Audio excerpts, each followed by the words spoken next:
Lilith, ये बंगला छोड़ो और अपने पुराने काम पर लौट आओ, समझी तुम?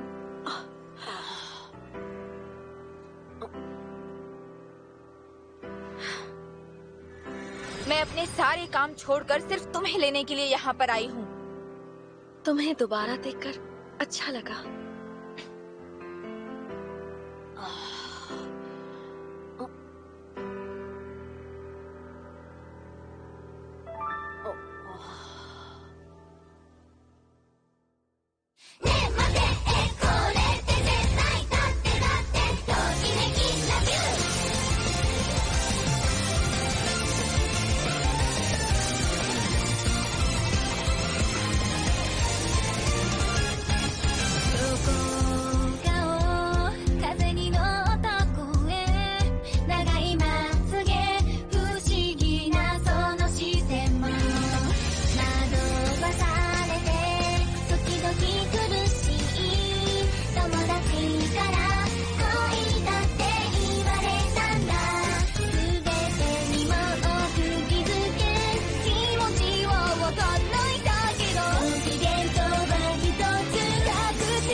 यह है नात्सुमे नाकाशिमा। हम साथ में काम करते थे और मेरी क्लासमेट भी थी। काम करती थी? ये इंट्रो बाद में करवाना, पहले अपनी पैकिंग कर लो। ऐसे मत बोलो, तुम्हें यहाँ देखकर छोटे मालिक और मैं हम दोनों हैरान हैं। पहले पूरी बात क्या है वो तो समझाओ। मेरा लेटर पढ़ा नहीं क्या? सब लिखा तो था कि मैं तुम्हें वापस बुला रही हूँ। और मैंने जवाब भी दिया था कि मैं नहीं लौट सकती।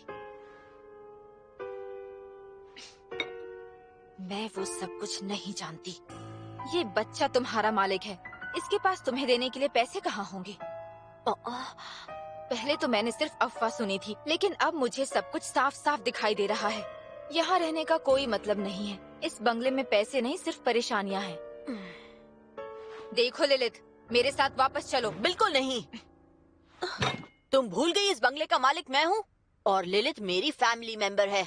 तुम इसे यहाँ से प्लीज अपने साथ मत लेके जाओ। बात सिर्फ इतनी ही नहीं है। मुझे आखिरकार एहसास हुआ है कि लिलिथ मेरे लिए कितनी स्पेशल है। इसने तो मुझे अभी तक अपनी फीलिंग्स भी नहीं बताई। सच में ये तो सिर्फ एक छोटा बच्चा ही है। इतना छोटा बच्चा घर का मालिक कैसे बन सकता है? जो भी कारण हो, यहाँ रुकने का कोई मतलब नहीं है, ये तो साफ है। तो इसी में तुम्हारी भलाई है कि तुम चुपचाप मेरे साथ घर वापस चलो। मेरी बात तुम्हें समझ में आ रही है कि नहीं? अगर ये पुराने काम पर आएगी तो इसे अच्छे पैसे मिलेंगे, क्योंकि हमारे वहाँ के मालिक बहुत पैसे वाले हैं। हमारा बंगला इस काल कोठरी से तो बहुत ही अच्छा है और आगे इसके फ्यूचर के लिए भी यही सही रहेगा। और वो सब छोड़ो, ये मुझे अकेला छोड़कर यहाँ रह भी नहीं सकती। मैं यहाँ हूँ क्योंकि मैं खुद यहाँ रहना चाहती हूँ। मैंने तुमसे पहले भी कहा कि मैं तुम्हारे साथ नहीं आ सकती। तुम्हें चाहे जितने खत भेजने हो भेज दो, मैं अपना मन नहीं बदलने वाली। लिलिथ, इतनी दूर यहाँ तक आने के लिए शुक्रिया, लेकिन प्लीज यहाँ से चली जाओ। मगर ऐसा क्यों? मैं तुम्हें इस बच्चे से कहीं ज्यादा अच्छे से जानती हूँ।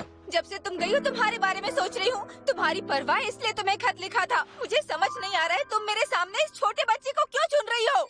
छोटा बच्चा? तुम गलत कर रही हो। तुम्हें छोटे मालिक को इस तरह बुलाने का हक नहीं है। चलो मैं भी देख लूंगी कि ये बंगला और ये तुम्हारा छोटा मालिक क्या वाकई लायक है। मैं कुछ दिन यहाँ रुककर देखने वाली हूँ कि तुम लायक हो या नहीं। मुझे भी तो पता चले तुम में क्या खासियत है। चलो पहले पढ़ाई से शुरू करते हैं। देखते हैं क्या तुम में वो नॉलेज और सेंसिबिलिटी है जो एक मालिक में होनी चाहिए।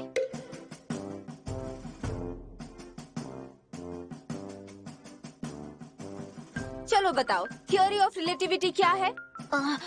माफ करना, मुझे नहीं पता। तुम्हें तो थ्योरी ऑफ रिलेटिविटी भी नहीं पता? क्या तुम्हें पता है नात्सुमे? बिल्कुल पता है मुझे। रिलेटिविटी वो होती है जिसमें पता है वो सब, यही वो थ्योरी है। क्या बात है। वैसे मुझे इस थ्योरी के बारे में बिल्कुल नहीं पता, मगर मैं इसके बारे में जरूर पढ़ूंगा। हाँ, मुझे यकीन है आप पढ़ेंगे।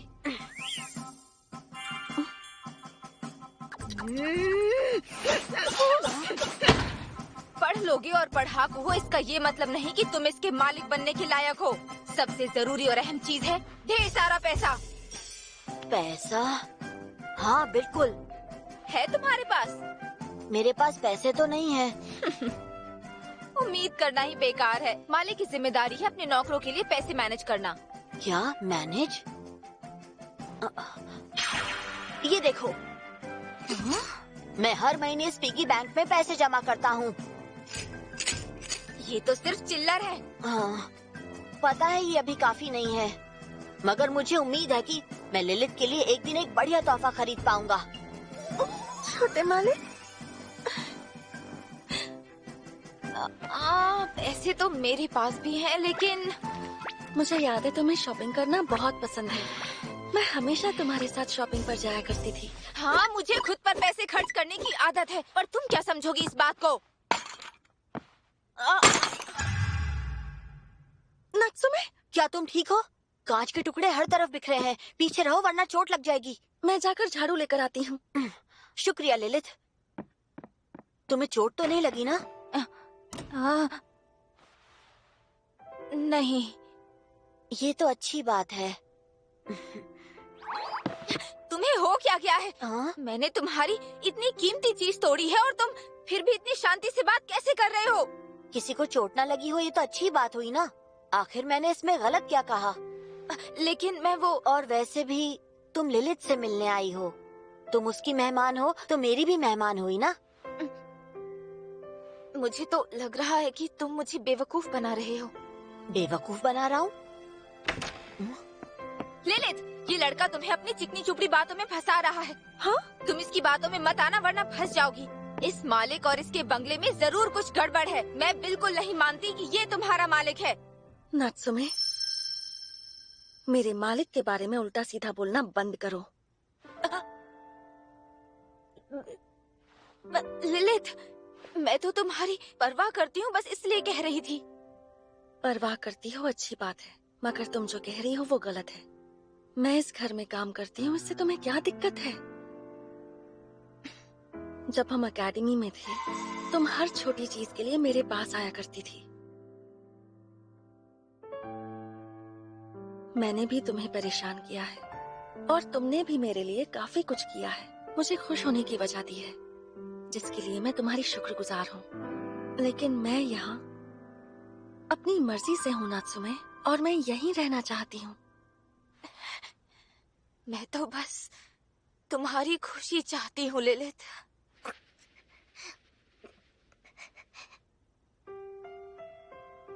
हर किसी का इजहार करने का तरीका अलग होता है यूरी।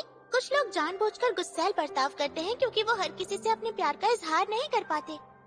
मगर कोई ऐसा क्यों करेगा भला? क्योंकि ये एक ऐसा सीक्रेट है जो हम इंसानों के दिल में बसा है यूरी। क्या ये बात पॉसिबल है कि तुम लिलित से प्यार करती हो नात्सुमे? क्या बकवास कर रहे हो? बिल्कुल भी नहीं, हरगिज नहीं, ऐसा नहीं हो सकता। क्या तुम्हें यकीन है? तुम इतनी दूर लिलित की खातिर आई हो क्योंकि तुम्हें इसकी बहुत परवाह है। जो भी कारण हो, यहाँ रुकने का कोई मतलब नहीं है, ये तो साफ है। मैं तुम्हें इस बच्चे से कहीं ज्यादा अच्छे से जानती हूँ। जब से गई हूँ तुम्हारे बारे में ही सोचती हूँ। मैं तो बस तुम्हारी खुशी चाहती हूँ लिलित। ये लिलित के लिए तुम्हारा प्यार नहीं है तो क्या है? क्या? मैं लिलित से बहुत प्यार करता हूँ, इसलिए मैं चाहता हूँ कि वो यहीं पर रहे। क्या? तुम भी इसे अपने पास बुला रही हो क्योंकि तुम भी इससे प्यार करती हो। ये क्या बोल रहे हो? तुम ऐसी बात कैसे कह सकते हो? उम्र में इतने छोटे हो फिर भी ऐसी बातें करते हो, मुझे शर्मिंदा कर रहे हो। अपने दिल की बात बताना शर्मिंदा करना होता है?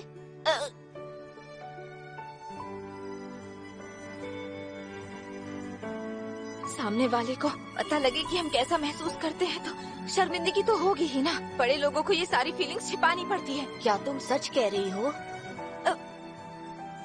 मगर मैं तुमसे बहुत प्यार करता हूँ। हम बताएंगे नहीं तो पता कैसे चलेगा?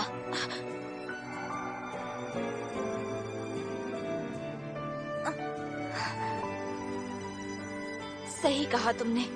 मैं लिलित को पसंद करती हूँ। मैं हर समय उसी के बारे में सोचती हूँ। मुझे उसकी बहुत फिक्र हो रही थी। यही सोच रही थी कि उसका बंगला कैसा होगा, उसका मालिक कैसा होगा, उसकी जिंदगी कैसी होगी, वो खुश है भी या नहीं। इसीलिए मैं इसके लिए यहाँ इतनी दूर आई हूँ।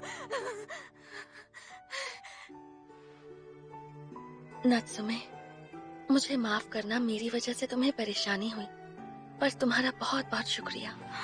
पर लिलित, लेकिन मैं अभी तुम्हारे साथ नहीं आ सकती, माफ कर दो। देखो, प्यार का इजहार करके कोई फायदा नहीं है। तुमने मुझे अपनी बातों में उलझा दिया।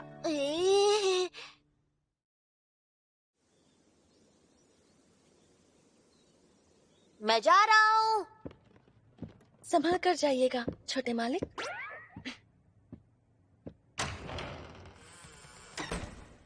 अब चलो।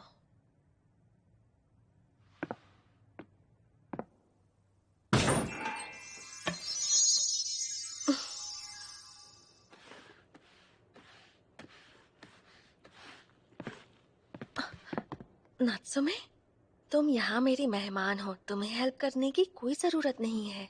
हाँ, मगर बैठे बैठे क्या करूं? हमारे बंगले में तो साफ सफाई के लिए इतने सारे नौकर थे। हम सबको बस एक एक काम दिया जाता था और बस वही करना होता था। पूरे घर की जिम्मेदारी हमारे सर पर नहीं थी और हम जल्दी फ्री हो जाते थे। ठीक है, देखते हैं ललित से किस तरह की मजदूरी करवाई जा रही है। ये बंगला भले ही छोटा हो, मगर काफी बड़ा एरिया कवर करना है। अकेले करना काफी मुश्किल होता होगा। ये सब करने की जरूरत नहीं है, प्लीज तुम रिलैक्स करो। अच्छा ठीक है।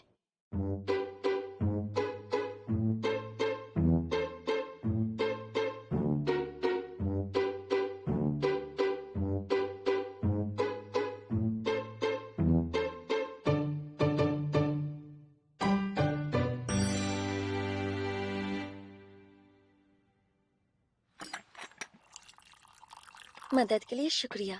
अब चलो चाय पीते हैं। पर मैंने तो कुछ किया भी नहीं है। तुम्हारी हालत खराब नहीं हो रही? हाँ? तुम्हें जरा भी थकान नहीं होती क्या? स्ट्रेस नहीं होता? तुम्हें नहीं लगता तुम्हें थोड़ी देर के लिए ब्रेक लेना चाहिए? बिल्कुल नहीं, घर पर सिर्फ छोटे मालिक ही तो है, कोई ज्यादा काम नहीं है। लिलित बहुत ही मेहनती लड़की है। मेरा ख्याल है कि उसे ये सब काम बिल्कुल ज्यादा नहीं लगते। छोटे मालिक के घर वापस आने का टाइम हो गया है, मुझे तैयारी करनी होगी। अरे लेकिन तुमने थोड़ा भी आराम नहीं किया है। सारी समस्या की जड़ मैं घर आ गया। यही है। वेलकम होम छोटे मालिक। हाँ, आपके कपड़े तो गीले हो गए हैं। क्या आप भागकर आए हैं? हाँ, तुम्हें देखने के लिए वेट नहीं कर सकता था। मगर इस तरह भागकर आने की क्या जरूरत थी? आप बहुत थक गए होंगे ना?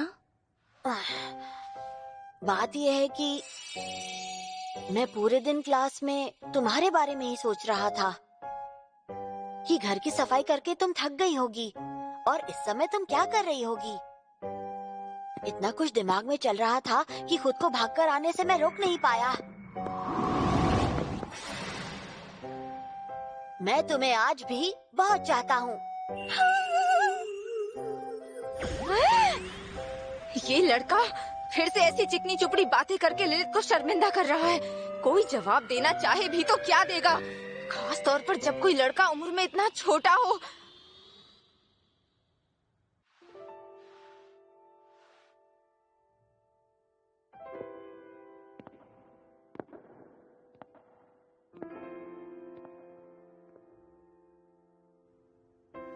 सही कह रही हूँ ना?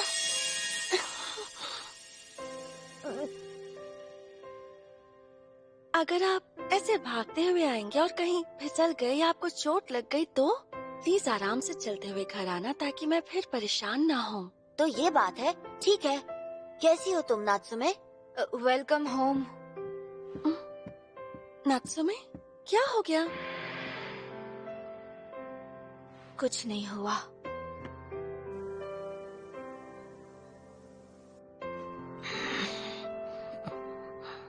पहली बार मैंने लिलित को ऐसे देखा है। लिलित, मैं खाना बनाने में हेल्प करना चाहता हूँ। थैंक यू छोटे मालिक, लेकिन खाना ऑलमोस्ट बन गया है तो परेशान मत होइए। ठीक है।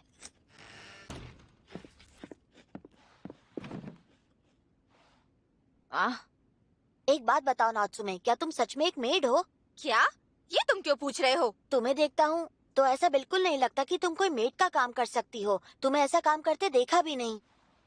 पर मैंने ये देखा कि तुम डिनर से पहले ब्रेकफास्ट कर रही थी। ब्रेकफास्ट का इससे क्या लेना देना है भला?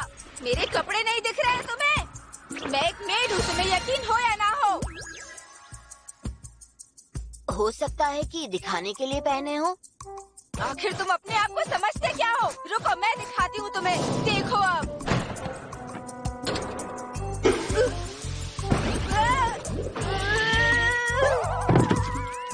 अभी जो मैंने किया उसे भूल जाओ, बाद में दिखाऊंगी। जैसा कि मैंने पहले कहा, नात्सुमे तुम हमारी मेहमान हो, तो घर के काम की जिम्मेदारी मुझ पर छोड़ दो। अगर नहीं कर सकती तो जबरदस्ती करने की जरूरत नहीं। ऐसा नहीं है कि मैं कर नहीं सकती।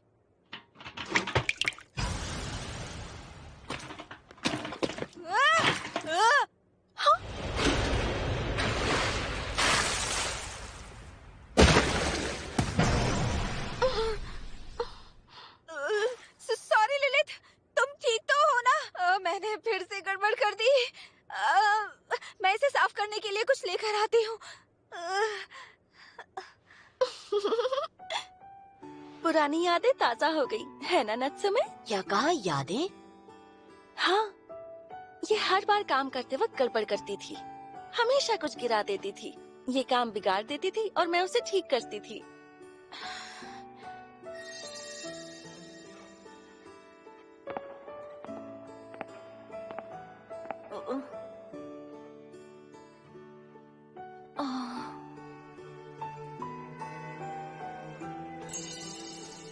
आज उसी की वजह से मैं अपने हर काम में इतनी अच्छी हो गई हूँ।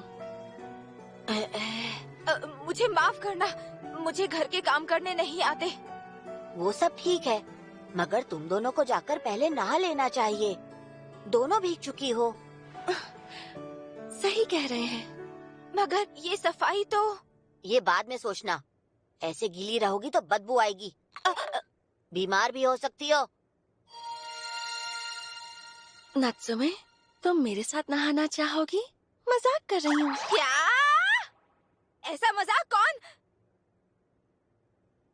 अच्छा ठीक है, नहाते हैं। पानी कैसा है? ज्यादा गर्म तो नहीं?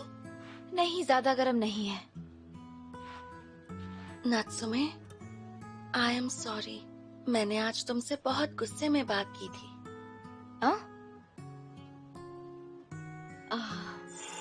मेरे छोटे मालिक के बारे में ऐसी बातें करना बंद करो।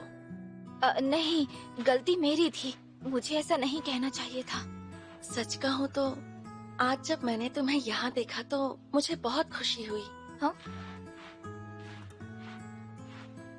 लग रहा है जैसे बोझ थोड़ा कम हो गया है। कुछ देर के लिए मैं अपनी पुरानी बातों को भुला पाई। समझ नहीं आ रहा कि छोटे मालिक की बातों का आखिर मैं क्या जवाब दूं, क्या कहूँ उनसे। मैंने कभी सोचा भी नहीं था कि वो ऐसे सीधे आकर मुझसे प्यार का इजहार करेंगे। और मैं इतने दिनों से यहाँ इस घर में हूँ, उन्होंने आज तक कभी अपने दिल की बात नहीं की थी। तुम्हारे आने तक तो वो सिर्फ मुझ पर शक किया करते थे। सब कुछ इतना अचानक हो गया, पता नहीं मेरा दिल क्या चाहता है। अच्छा, तुम्हें नहीं पता? हाँ? तुमने अब तक शायद कुछ भी नोटिस नहीं किया होगा, मगर मैंने सब कुछ अच्छी तरह से जान लिया है। हाँ? क्या जान लिया तुमने? मुझे लगता था कि वो बहुत ही बुरा मालिक है, उसने बेकार ही तुम्हें फंसा रखा है और वो हर वक्त तुमसे काम करवा के तुम्हें बस परेशान करता रहता होगा। मगर जब भी वो इजहार करता है, तुम्हारा चेहरा देखने लायक होता है। तुम्हें जरा भी हैरानी नहीं हुई, बल्कि वो सुनकर तुम्हें बहुत खुशी हुई। क्या कहा? खुशी? और नहीं तो क्या, इसका मतलब तुम समझती हो ना? नहीं, बिल्कुल नहीं। मैं तुम्हें इस बारे में बिल्कुल नहीं बताने वाली। ये बात तो तुम्हें खुद अपने आप ही महसूस करनी होगी। क्या सच में उस वक्त मेरे चेहरे पर खुशी नजर आ रही थी? हाँ, तुम बिल्कुल एक खुली किताब की तरह लग रही थी। नहीं, क्या मैं हमेशा ऐसी हो जाती हूँ? अब तो मुझे शर्म आ रही है। तुम बहुत खुश लग रही थी और तुमने मेरी ओर देखकर भी मुस्कुराना शुरू किया। ये देखकर सच कहूँ तो मुझे भी बड़ी खुशी हुई। देखा जाए तो इसका श्रेय उस बच्चे को भी जाता है। हालांकि मैं ये कहना नहीं चाहती थी।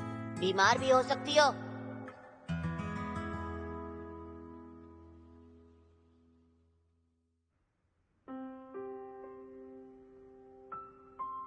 तुम दोनों इतने समय बाथरूम में क्या बातें कर रही थी, बताओ मुझे। बड़ों वाली बातें थी छोटे मालिक। क्या?